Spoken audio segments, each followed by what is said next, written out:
O Supremo Tribunal Federal manteve Renan Calheiros na presidência do Senado depois de uma intensa negociação, mas ele está impedido de assumir a presidência da República na ausência de Michel Temer. A sessão foi marcada por críticas a Renan Calheiros e à mesa diretora do Senado, que decidiu não cumprir a decisão do Supremo Tribunal Federal. O Procurador-Geral da República saiu em defesa do Supremo e recomendou o afastamento de Renan. Não é admissível, portanto, que alguém, na condição de acusado de infração penal, impeça o normal funcionamento dos órgãos máximos do país e contribua para degradar a respeitabilidade das instituições da República. O ministro Marco Aurélio também subiu o tom, chamou os ministros nome a nome, disse que o Supremo foi desmoralizado e que sua autoridade estava em risco. A defesa de Renan negou a afronta ao STF. Cabe esclarecer que jamais o Senado Federal teve a intenção, digo em relação por parte da mesa e especialmente por parte do seu presidente, senador Renan Calheiros, de desafiar esta corte. O advogado-geral do Senado sugeriu uma alternativa. Propôs que Renan Calheiros fosse impedido apenas de substituir o presidente da República,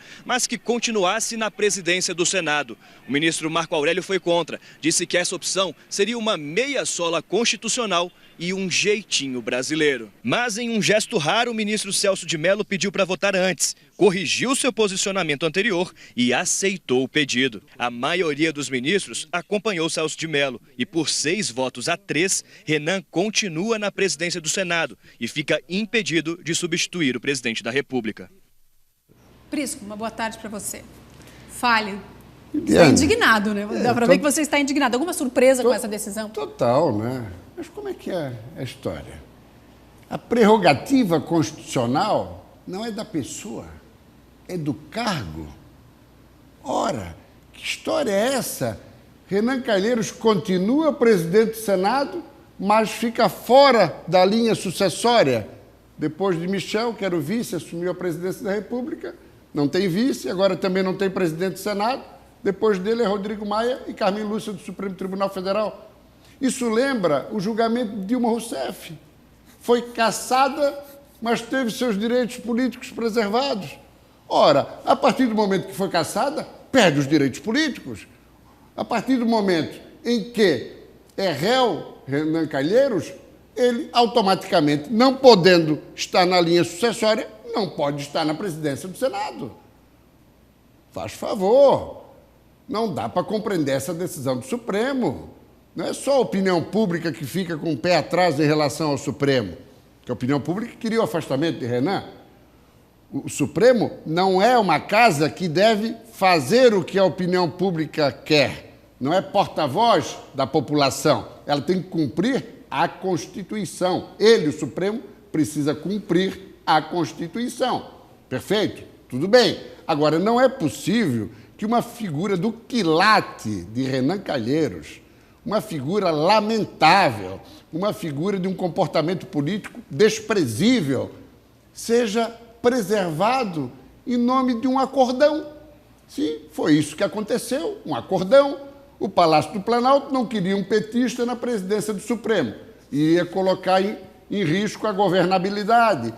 A lei de diretrizes orçamentárias que tem que ser votada esse ano, o segundo turno da PEC para limitar os gastos, e também a chegada da reforma previdenciária. Então, o governo fez essa pressão.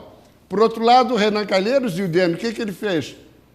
Não se fala mais em abuso de autoridade, que atingia a magistratura e o Ministério Público. Não coloco mais esse projeto na pauta, que isso incomodava o Judiciário. Então, vamos encontrar aí uma solução salamônica para preservar o status quo. Prisco, agora deixa eu te interromper de forma bem rápida. A opinião pública. A opinião pública está decepcionada com essa decisão, mas não apenas a opinião pública, também a classe média, também os formadores de opinião, todos, porque no final das contas se preserva alguém que tem 11 inquéritos no Supremo Tribunal Federal, é réu em um deles, inclusive, no 12º. Isso é inaceitável. Na verdade, foi também uma forma que o Supremo encontrou para enquadrar Marco Aurélio de Mello. Por quê? Porque ele não poderia ter decidido sozinho, monocraticamente, pela prisão de Renan num processo que tem 9 anos. Não, ele tinha que ter feito o que o Teori Zavascki fez em relação a Eduardo Cunha, que presidia a Câmara. O que ele fez? Chamou o Pleno. Já tinha o seu voto pelo afastamento, mas chamou o Pleno e o Pleno respaldou o afastamento. Então aí Marco Aurélio de Mello realmente pisou na bola e acabou sendo enquadrado e desmoralizado pelo Supremo Tribunal Federal.